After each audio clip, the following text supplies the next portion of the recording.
దుర్గా గారు 54 సెకండ్లో ఫినిష్ చేస్తే సెకండ్ రౌండ్ లో సుజాత గారు 58 సెకండ్లో ఫినిష్ చేశారు.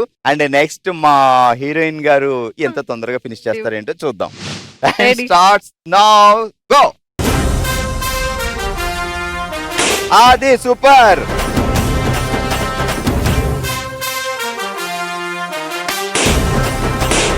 వావ్, కొంచెం బ్యాక్ ఉండాలి, మరి దగ్గరికి వెళ్ళిపోతున్నారు. ఓకే,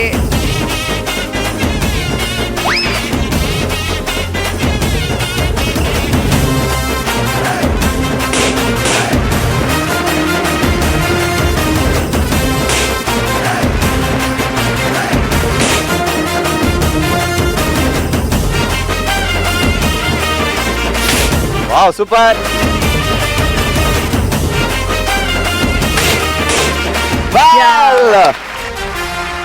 అందరికంటే ముందుగా 52 సెకండ్లోనే కంప్లీట్ చేసింది మా వర్ష. అండ్ తను గెస్ట్ గా వచ్చింది కాబట్టి ఈ రోజు ఓ శివంగిగా నిలిచారు. 54 సెకండ్లకే కంప్లీట్ చేసి దుర్గా గారు కంగ్రాచులేషన్. ఓకే, ఈ రోజు ఓ శివంగి రౌండ్ లో 58 సెకండ్లతో బెలూన్ పేల్చి గిఫ్ట్ అందుకుంటున్నారు. సుజాత గారు congratulation. Why Not Electronics Private Limited వారి gift hamper. Congratulation.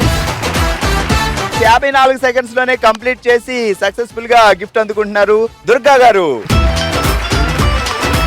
Congratulation. Why Not Electronics Private Limited వారి గిఫ్ట్ హ్యాంపర్. సక్సెస్ఫుల్ గా బెలూన్లు పేల్చి మా గెస్ట్ ఎన్జీ వారి గిఫ్ట్ అందుకుంటున్నారు. Congrats NG. నాణ్యతలో రుచిలో అద్భుత.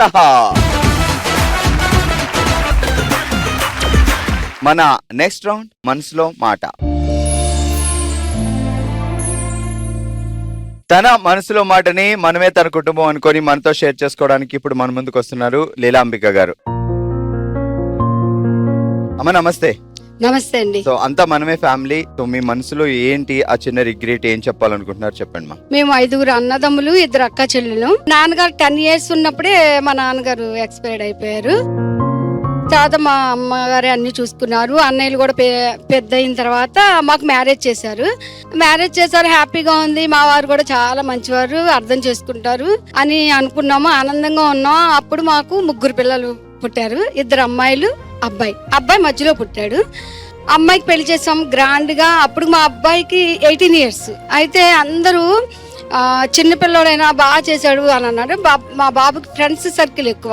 ఏది కావాలన్నా నానా ఇది లేదు అంటే ఫోన్ ద్వారా తెప్పిస్తా, మమ్మీ నువ్వు టెన్షన్ పడుకో అనేవాడు.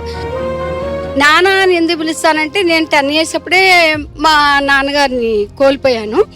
అందుకని నానా అని పిలుస్తాను. మాది ప్లైవుడ్ షాపు.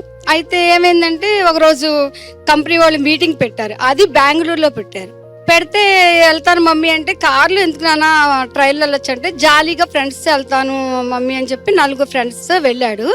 ఎదురుకుండా లారీ వస్తుందని అది తప్పించిపోయి ఖాళీ ప్లేస్ ఉంది కదా అని అటు సైడ్ వెళ్ళారు. అక్కడ 400 సంవత్సరాల కిందట ఉన్న చెట్టుని గుద్దేసరికి చెట్టు ఎలా ఉందంటే యాక్సిడెంట్ వేర్లతో సహా లేచిపోయి కారు మీద పడిపోయింది. కారు చూడడానికి ఒక బొమ్మ కారు లాగా అయిపోయింది.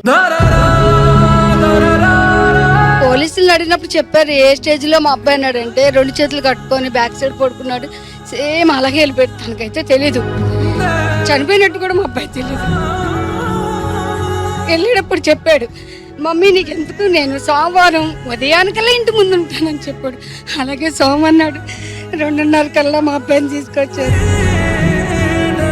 ఇలాంటిది ఎవరికి జరగకూడదు, జరగాలని కూడా కోరుకోకూడదు, కానీ నా విషయంలో జరిగింది. నేను 6 ఏళ్లుగా సూర్యుని కూడా చూడలేదు. బెడ్రూమ్, వంటగది, హాలు తప్పించి నాకు వేరే ప్రపంచం. నా ఆడపిల్లలిద్దరూ కొడుకు కన్నా ఎక్కువ. 2 పిల్లలు కూడా మోటివేట్ చేస్తారు, మమ్మీ కిట్టిలకి వెళ్ళు, అక్కడికి వెళ్ళు, ఇక్కడికి వెళ్ళు అని నన్ను పంపిస్తూ ఉంటారు. వాళ్ళ వల్ల నేను కొంచెం ఈ రోజు ఇంకా ఇలా హుషారుగా ఉన్నాను అంటే నా పిల్లల వల్లే.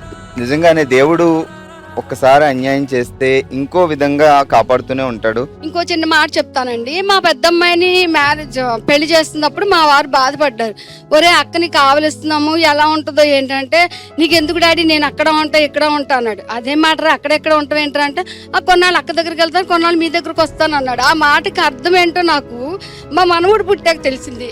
వాడు ఆడుకుంటుంటే నేను ఏడుస్తుంటే, నేను ఎక్కడికి వెళ్ళలేదు ఇక్కడే ఉన్నాను కదా, నేను ఇక్కడే ఉన్నాను కదా అన్నాడు. మళ్ళీ అడిగితే మళ్ళీ ఆ మాట చెప్పాడు. అంటే నాకు అనిపించింది మా అబ్బాయి ఇచ్చిన మాట మర్చిపోడు. ఎక్కడికి వెళ్ళినా 5 నిమిషాలు వస్తాను మమ్మీ అంటే 5 నిమిషాల్లో వచ్చేవాడు. అలా వచ్చిన వాడు నా మనవడి రూపంలో వచ్చి మా దగ్గర ఉన్నామని మేము నమ్ముతున్నాము, చాలా ఆనందపడుతున్నాము.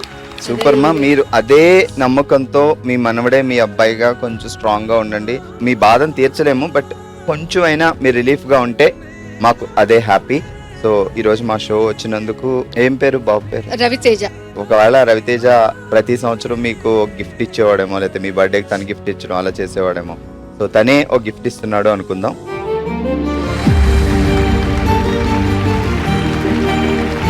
వర్ష గారు, ఒక తల్లి బాధ విన్నారు. సో మీకు ఎలా అనిపిస్తుంది?